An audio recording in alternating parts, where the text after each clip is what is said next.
Ça fait des années qu'Antilope existe et on travaille beaucoup avec plein de boutiques en ligne, notamment plein d'entreprises de services. Et on a eu la chance, en 2024, l'année passée, de commencer à travailler avec les chalets hôteliers du Vieux-Loup-de-Mer, qui est un domaine qui est un petit peu différent pour nous, mais qui est vraiment passionnant, puis pour lequel on a pris vraiment, je pense, beaucoup d'amour, puis qu'on a tombé un peu d'affection pour ces domaines-là. Puis là, ben, ça fait plus de 6 mois qu'on travaille avec le vieux loup de mer. On a développé quand même une bonne stratégie de ce côté-là. Puis, Victor, qui est avec moi, qui est gestionnaire de compte, allô Victor, Allô? euh, a développé un petit peu une stratégie pour ça, puis il y a eu des vraiment très, très bons résultats, a écrit même un article de blog sur le sujet. Donc, je me suis dit, let's go, Victor, viens en discuter avec moi en vidéo, puis regardons où est-ce que ça nous mène. Merci, Victor, d'avoir accepté mon invitation. Avec plaisir. C'est pas comme si j'étais obligé de le faire. Je le fais avec plaisir. Et non, et non. Euh, ben, euh, pour commencer, peut-être, peux-tu nous parler un petit peu de, bon, des hébergements touristiques, il y en a beaucoup au Québec, il y en a un peu partout. Puis, tu sais, on s'entend que c'est pas des grosses chaînes d'hôtels qui ont énormément de visibilité. D'où est-ce qu'ils partent ces entreprises-là avant de faire de la publicité? C'est quoi un peu leur situation initiale qui fait qu'ils se trouvent un peu dans leur endroit? En fait, il y a comme une particularité quand même sur le marché des hébergements, c'est que, dans l'habitude de recherche et dans la réflexion du, consommateur, on va dire, de l'audience, ça va quand même assez rapidement s'attribuer vers des plateformes comme Airbnb, Booking qui prennent quand même beaucoup le marché et de l'autre bord, on a vraiment, les hébergements hôteliers et les hébergements de chalets qui cherchent à se différencier de cette offre-là sans devoir, y passer et c'est un peu dans cette réflexion-là que nous est venu le violon de mer qui, en fait, voulait éviter de passer par, ces plateformes-là et voulait garder, en fait, la pleine, voulait garder tout le processus de réservation, en fait, de son bord et donc pour augmenter finalement, ses réservations tout au long de l'année, elle avait besoin quand même malgré tout d'être très visible et donc c'est la raison pourquoi il y a eu cette envie-là de passer grâce à la publicité donc c'est un peu, cette réflexion-là qui fait que, heu, les chalets, enfin les hébergements hôteliers au Québec, ils ont besoin de cette visibilité ils ont besoin de cette visibilité-là, pardon et ils veulent pas passer par, les grosses plateformes donc ils se disent: «Pourquoi pas, utiliser la publicité?» et c'est la raison pourquoi on a créé toutes ces stratégies qu'on vous présente juste après.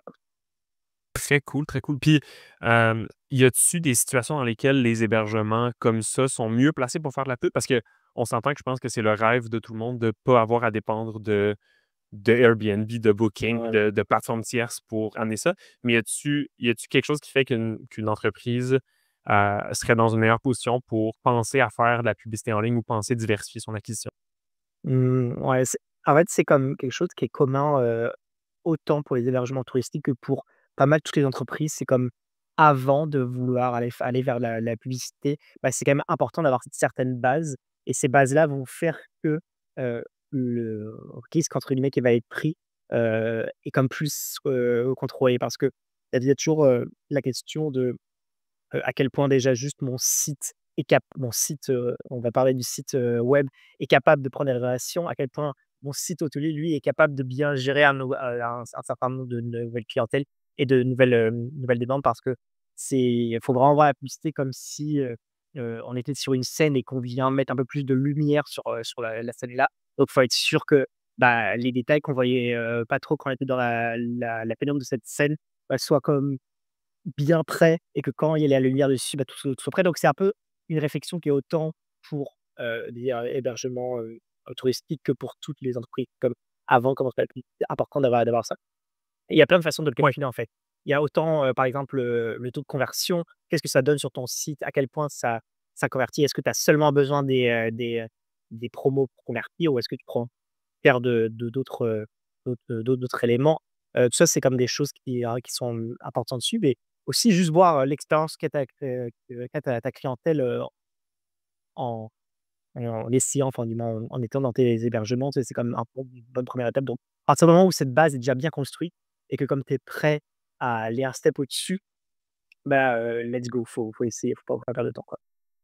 OK, je comprends. Oui, puis ouais, tu lèves un bon point, c'est que c'est facile de se dire: «OK, j'aimerais ça, avoir une alternative à Airbnb, à Booking, à Expedia, à ces plateformes-là», mais il faut que tu aies l'infrastructure en arrière pour que les réservations se fassent aussi facilement sur ton site. Parce que les gens utilisent ces plateformes-là pour une raison, c'est que souvent les sites web d'hébergement touristique, pour en avoir vu beaucoup, c'est souvent archaïque ou il faut absolument téléphoner ou il faut absolument Ouais. genre remplir un formulaire de contact, tandis que les autres plateformes te proposent de choisir ta date, ta chambre, tu as ton prix, tu payes déjà ou tu réserves déjà, puis c'est réglé. Donc c'est à prendre en compte aussi. Tu peux pas juste te lancer en te disant: «C'est sûr que ça va faire la même chose, c'est sûr que je vais avoir des bons résultats de mon côté». C'est difficile finalement. Ouais, c'est vraiment ça, tu l'as bien dit, tu sais, genre, comme les autres acteurs du marché ont tellement facilité tout ça, qu'il faut essayer de, tu sais, s'y approcher le plus. C'est comme difficile d'arriver à ce qu'ils font parce que les budgets sont pas les mêmes, mais essayer de s'y approcher le plus et après, grâce à autre chose que tu mets de l'avant, bah, c'est là où au final, tu arrives à aller chercher des réservations. Puis dans le cas du vieux loup de mer en particulier, dans quelle situation est-ce qu'il était en arrivant?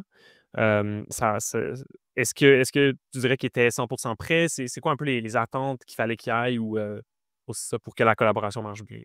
En fait, je dirais que la démarche de Martin, pour pas le nommer, mais c'est, un des fondateurs du Vieux Loup de Mer, donc de cet hébergement de plus de 15 chalets. En fait, dans sa démarche, il avait quand même la bonne démarche parce qu'il avait déjà essayé à visiter, mais il n'y avait pas forcément des bons résultats. La collaboration qu'il avait eue avant n'avait pas très bien fonctionné, mais il avait aussi pris le temps, de revoir un petit peu, sa façon bah, tout ce bah, là justement, fait bien faire les réservations, avec la plateforme de réservation, être sûr que tout soit tranquille. Mais là où, il a eu la bonne réflexion, c'est il a accepté que, ça allait prendre du temps avant d'avoir des résultats et de voir la publicité comme une vision quand même à moyen terme. C'est sûr que ce qu'on veut au plus possible, c'est que le budget publicitaire qu'on vient de mettre ait un impact très rapide. Mais dans le cas quand même des, chalets, touristiques ou même dans le cas de l'hébergement hôtelier, le temps de réflexion est quand même plus long que sur d'autres produits parce que les coûts sont l'investissement pour la clientèle est un peu plus élevé que sur d'autres produits et on se prend souvent un peu plus de temps pour regarder, la concurrence, tout ce qui existe. Donc c'est comme important quand tu vas mettre du budget dessus, d'accepter que ça va prendre plus de temps, et c'est vraiment dans cette réflexion-là qu'est arrivé Martin en disant: «Bah, j'accepte que ça prend du temps» et nous, ça nous a permis de travailler un peu plus sur des campagnes différentes que d'avoir entre guillemets «la pression» de se dire: «OK, il faut qu'on soit à fond sur des campagnes de vente, il faut qu'on soit à fond sur des campagnes qui vont essayer d'aller, vendre le plus vite possible». Parce que c'est pas forcément comme ça qu'on va avoir le plus de résultats. Il faut essayer de prendre le temps, accepter que ça prendra plus de temps à Puis justement, tu dirais que c'est combien de temps que ça prend, mettons, combien de temps que tu estimerais? Parce que je comprends vraiment ce que tu dis, là, justement, une boutique en ligne qui vend des souliers, ben, le temps de réflexion pour t'acheter des souliers, c'est pas le même que le temps de réflexion pour booker un voyage de plusieurs jours, dans un autre coin que chez toi et tout ça. Combien de temps est-ce qu'il faut s'attendre entre je commence à investir puis je vois d'un premier impact sur mon taux d'occupation, mettons? Ouais, c'est quand même une bonne question, une question piège, je dirais même. Parce qu'il y a pas forcément il y a pas forcément de, heu, temporalité précise, mais c'est sûr que d'aller au moins entre, minimum 3 mois, mais c'est pour se donner une bonne idée, les 12 mois sont quand même c'est quand même le plus utile parce que, heu, comme pour tous les produits et encore plus finalement pour, les hébergements touristiques, il y a des saisonnalités qui sont fortes et la publicité a pour but d'avoir un impact sur tout, donc autant sur ta haute saison que sur ta basse saison. Donc c'est important d'avoir ce recul-là. Donc je dirais que le minimum, c'est d'avoir 3 mois où on investit un budget sur 3 mois, on regarde les résultats que ça a, on analyse, est-ce qu'on voit un taux de réaction un peu plus élevé ou est-ce que déjà tout simplement on voit un taux d'intérêt un peu plus élevé sur nos offres. Mais le mieux, avant de vraiment prendre une décision, je dirais que 12 mois serait quand même, bon parce que ça nous permet de faire tout le tour de la saison, dans ce domaine-là. OK, je comprends. Puis tu parlais justement de mettre en place des campagnes. Tu peux-tu nous faire un petit topo de qu'est-ce que c'est les campagnes qu'on a mis en place pour le vieux loup de mer? Ou en tout cas, qu'est-ce que c'est les campagnes qu'on recommanderait à mettre en place pour ce genre d'hébergement-là? Mettons, pour quelqu'un qui fait pas du tout de pub et qui se dit: «OK, let's go, je commence, je veux des premiers résultats». On commence par quoi finalement? Qu'est-ce qu'on met de l'avant? De quelle façon? Ouais, en fait, il y a dans l'idée où, donc il y a des gros acteurs sur le marché qui font beaucoup de publicité de vente pure. Je pense que c'est Mmh. important de prendre un pas de recul sur, ce que mes clients entendent souvent, parce que j'en parle souvent, c'est sur le tunnel de vente et le tunnel de réflexion. qu'ont, nos consommateurs, notre ciblage avant d'acheter. Bien qu'on le voit. En fait, il y a vraiment ce le nombre de points de contact, avoir que quelqu'un pour réserve dans ce cas-ci est vraiment multiple, hein, et c'est important d'être présent dans tous ces points de contact. Mais souvent, le premier point de contact, ça va être des, contenus un peu plus, doux, on va dire, qui sont pas forcément des contenus de vente. Donc essayer d'être à l'inverse de ce que va faire un le donc commencer encore une fois, ces gros acteurs comme Booking et Airbnb vont faire beaucoup de publicité de vente, mais nous, on n'a pas tant les moyens de rejoindre leur budget. Donc ça va être intéressant d'aller un peu plus haut sur ce tunnel, donc pourquoi pas aller sur, des campagnes, purement de notoriété et de contenu où on va venir mettre de l'avant, les valeurs de l'hébergement, mettre de l'avant, pourquoi pas même l'équipe, faire un petit peu de storytelling sur comment, pourquoi, cet hébergement a été construit, quelle est la situation aujourd'hui, mettre pourquoi pas aussi, tout ce qui est des articles de presse, plein d'éléments en fait qu'on peut pas mettre sur une fiche produit de Booking et Airbnb, mais qu'on peut mettre sur des publicités quand ils vont vraiment avoir un bon impact.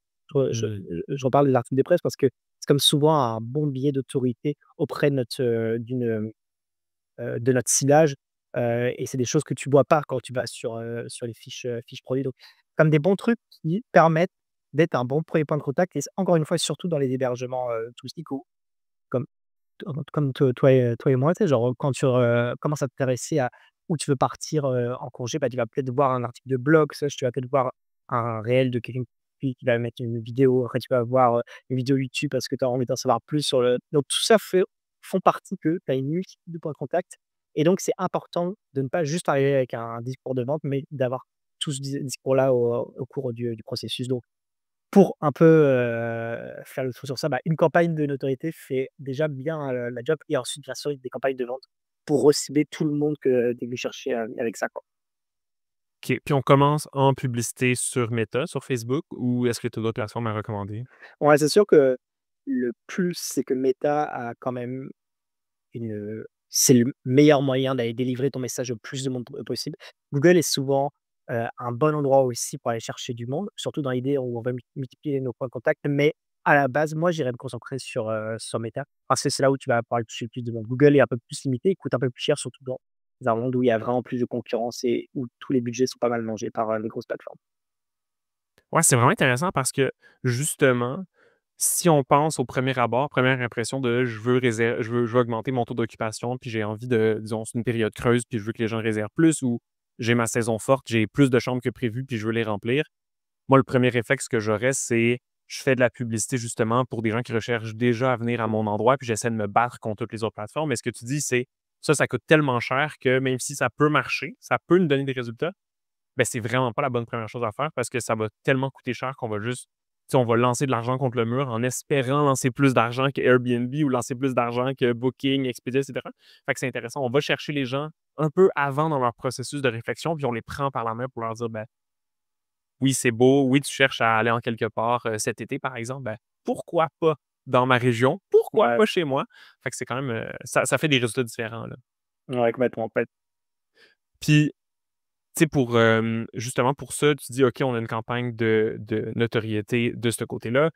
Est-ce que tu as, j'ai l'impression que souvent quand on en parle à des clients, là, il y a toujours la question de: «Oui, OK, la notoriété, c'est beau, mais comment est-ce que je mesure le succès de cette notoriété-là?» Tu sais, quand on fait une campagne de réservation sur Meta, on peut suivre, on peut tracker combien de personnes ont réservé suite à avoir cliqué sur une pub. Quand on fait une campagne sur Google, pareil. Quand on fait de la notoriété, c'est plus flou. Est-ce que tu as une réponse pour nous pour comment est-ce qu'on fait pour se donner un indicateur de est-ce que ça marche, est-ce que ça marche pas? Est-ce que je mets de l'argent dans le vide ou est-ce que c'est vraiment payant pour moi, là? mmh. Ouais, c'est, la question du retour sur investissement, elle est principale, mais elle est difficile à répondre toujours à court terme, en fait. Parce que oui, il y a les indicateurs que nous donne, la plateforme publicitaire qu'on utilise. Ils vont être, bah, dans ce cas-ci de notoriété, ça va être le taux de clic qu'il y a sur les publicités, ça va être le nombre de pages vues, ça va être le nombre, d'ajouts au panier même, le nombre d'intérêts sur nos relations. Mais à vrai dire, à la fin, ce qui est important, c'est de se dire: «Bah, pour le budget que j'ai investi, combien finalement de personnes ont réservé?» Et c'est quand même malheureusement un peu difficile, d'aller, vraiment, calculer spécifiquement sur la personne qui a cliqué sur la publicité de notoriété s'il va juger jusqu'à la fin.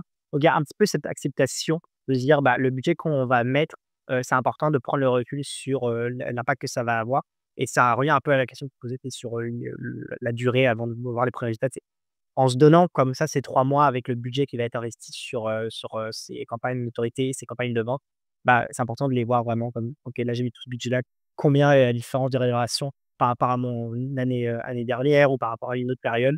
et de le voir un peu évoluer comme ça parce que c'est difficile de spotter vraiment, spécifiquement, les résultats sur la plateforme. Ouais, puis tu disais, il y a plein de points de contact, fait que Ouais, c'est ça. c'est ouais, puis fait que donc on mesure ça plus sur les ventes totales au fil du temps par rapport à nos attentes. Est-ce que c'est au-dessus de nos attentes? Est-ce que ça marche mieux que prévu sur, finalement, mes réservations au complet, mon taux d'occupation général? OK. Puis pour les hébergements touristiques qui nous écoutent puis qui se disent: «OK, OK, c'est bon, je comprends, ça peut être intéressant». Tu sais, il y a d'autres hébergements qui font de la pub, qui ont des bons résultats. Ça prend quoi pour commencer? Quel genre de budget faut investir? Est-ce que je peux commencer avec un mini budget? Est-ce que je dois commencer avec beaucoup? T'orientes comment un peu ces personnes-là? Ouais, c'est quand même une bonne question. C'est sûr que heu, il faut accepter comme à partir du moment, où, on a, encore une fois, la bonne base de réservation et on a eu on sait que ça fonctionne bien de se dire: «Bah, j'attribue un budget que je vais mettre encore une fois sur la durée de 3 mois». Garder le temporary une villa et d'accepter que le budget qu'on investit, on essaie de pas y toucher pendant ces 3 premiers mois pour vraiment voir, l'impact. Le risque un petit peu, en mettant un préjugé, c'est de dire: «OK, bah, là, ça fonctionne pas, j'arrête tout et tout», mais tu auras gagné aucun, apprentissage sur ça. Si j'avais vraiment un budget à conseiller vraiment pour débuter, c'est sûr que j'irais avec un premier 3 000 par mois, dans l'idée où c'est comme une bon premier step pour débuter.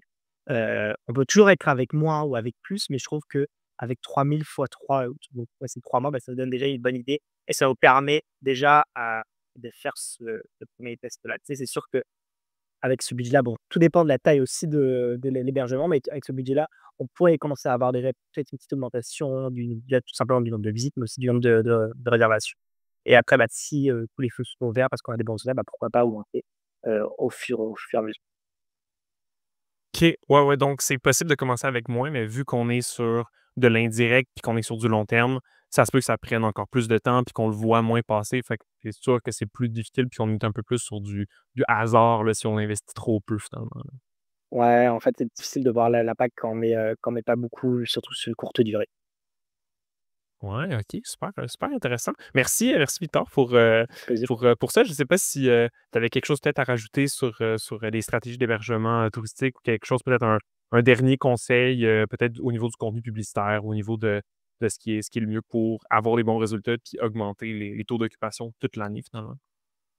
Ouais, je pense, bah, on a beaucoup parlé, mais accepter que ça va prendre un petit peu de temps, même si, tu sais, on a beaucoup dit, mais même si dans le cas du vélomètre avec qui on a travaillé, on a vu des impacts assez rapides, je dirais même dès le premier mois, donc même si on en parle beaucoup, on voit quand même des impacts qui sont très, très rapides. Ça peut se produire plus vite quand même, là, c'est pas garanti, mais ça arrive, là. C'est ça, mais c'est comme important, je pense que vous êtes dans la bonne démarche si vous acceptez que ça va prendre un peu de temps. Parce que déjà, ça va vous enlever un stress en fait de venir, vérifier ça, tout le temps. Donc, j'accepterai ça et déjà, deuxième point pour finir, c'est n'hésitez pas à aller voir sur la bibliothèque publicitaire de nos concurrents, à l'étranger. Là, on est sur une industrie où avec beaucoup de concurrents, donc vraiment aller regarder ce que tu as fait en termes de publicité et vous inspirer de ça et souvent les publicités les plus simples, quand vous avez des beaux chalets, des beaux hébergements, c'est ce qui fonctionne bien parce on met en photo une chambre ou du moins un chalet, l'hébergement lui-même qui est déjà, j'imagine, très beau là, si vous voulez en faire de la publicité. Bah, souvent déjà ça fonctionne bien donc keep et après pour le reste, quelques tests. Ben, merci beaucoup. C'était vraiment très, très pertinent. Si jamais les gens veulent en savoir plus, on a mis le lien de l'article et de l'étude de cas du vieux loup de mer en description. Puis ce qu'on présente, ça s'applique à pratiquement n'importe quel hébergement touristique, là. Donc, on détaille un peu plus la stratégie. Tu nous as détaillé les campagnes, les types de contenus aussi à mettre de l'avant, tout ça. Donc, avec des captures d'écran, plein de trucs. Donc, j'invite aussi les gens à aller voir ça en commentaire, puis à nous contacter, à te contacter aussi s'ils ont des questions. Voilà. Merci beaucoup, Victor. Merci beaucoup.